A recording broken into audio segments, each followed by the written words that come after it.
Hello friends! This video has been developed in a simple way so that basic understanding of the microeconomics could be developed soon, and then it would be easy for beginners who need a quick refresher.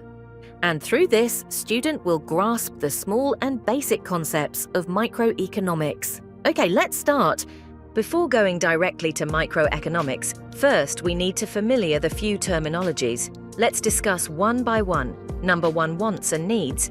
A need is something you have to have, something you can't live without, like food.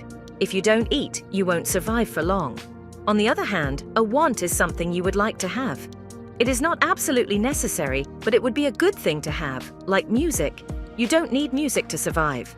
But some categories have both needs and wants.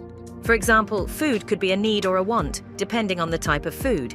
You need to eat protein, vitamins, and minerals. These basic kinds of foods are needs. Ice cream is a want. You don't really need to eat ice cream to survive. Still, ice cream tastes good to many people. They like to eat it, they want it, but they don't need it.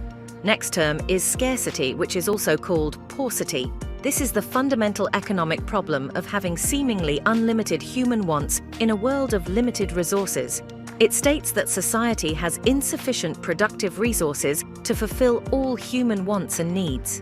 The notion of scarcity is that there is never enough something to satisfy all conceivable human wants, even at advanced states of human technology.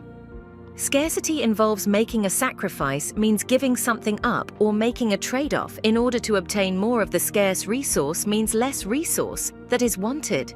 Economics is about everyday activities. It deals with people and is a reflection of how they interact with each other as they go about making decisions, as choices in the face of scarcity means what should they choose and what should they left regarding their lives.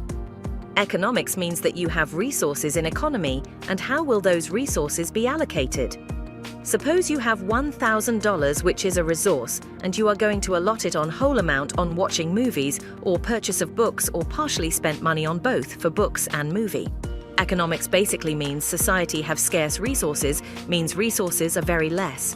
Everything in life has two sides, means birth, death, head, tail, morning, evening. So in economics, it always has to consider two sides to any arguments, which is consumer or buyer point of view and supplier or seller point of view.